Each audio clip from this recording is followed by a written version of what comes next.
Hello, this is an introduction into Korean chess, also known as Janggi. We'll be going over the pieces in the game and how they move. Now let's go over the 16 pieces that you control.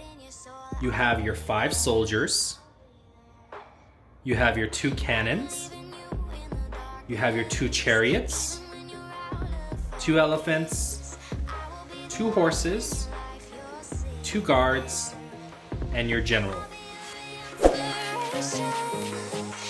Now let's go over the pieces and how they move. We'll start with the 5 soldiers. These pieces can go 1 space up or 1 space horizontal. Similar to a pawn in traditional chess, they can never go backwards. Now, one nuance about this piece is that if it ever gets into the palace area, which is this 9 space area here, it can also move diagonal once. Once again, it cannot move backwards, but it can move horizontal, diagonal, and straight once in the palace area. This is a horse. Similar to a horse in traditional chess, it moves in an L-shaped pattern. But a better way to think about the horse is that it moves 1 space and then across 1. 1 space and across 1. It cannot jump over any piece like a horse in traditional chess. So from this standpoint, it cannot go right and it cannot go left. But it can go straight or it can go backwards. But it must follow the rules of 1 space and 1 across. This is an elephant. It is similar to a horse, but it moves across twice. So it goes up 1 and across twice. Up 1 and across twice. It also moves that way horizontally. So if it starts here, it moves up 1 and across twice. But if something's in its way and it's obstructed, it can't move left or back at this point. Its only ability could be to move this way. Up 1 and across twice. This is a chariot, also similar to a rook in traditional chess. They move vertically and horizontally without limit.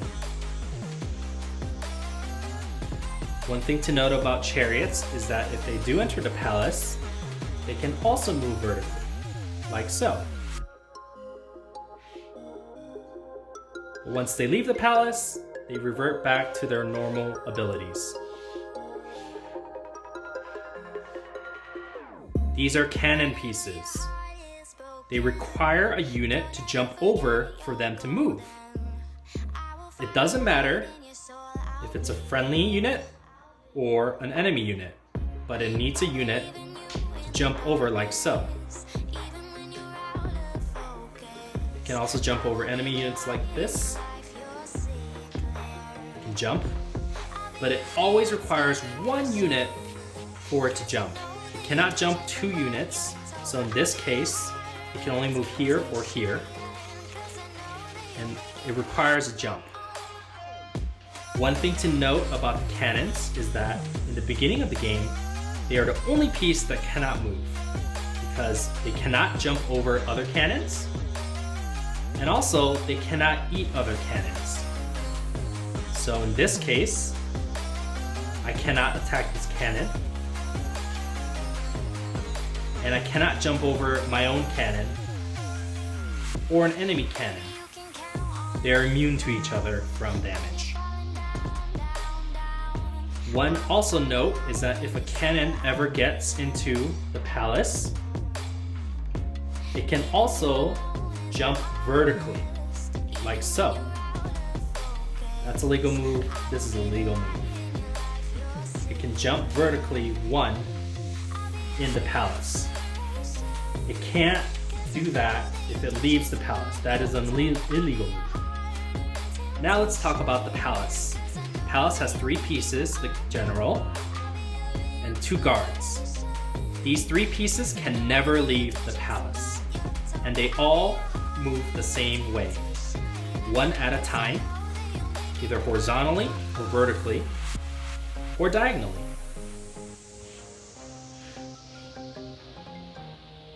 Guards are meant to protect the general from impending danger.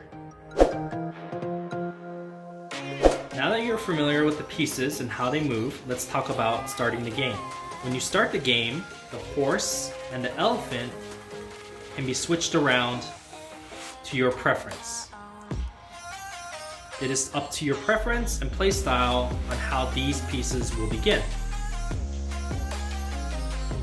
But you can't have two horses on one side. You must have one of each, but they can start in either position. One other rule is that the older player will usually play the red side, and the red side will always go second. The younger player will play on the green or blue side and will go first. Call it an advantage to the younger player to start the game and how it's done. Alright, that was an introduction to Korean chess, or Janggi. Try it out yourself and see if you like it. Soul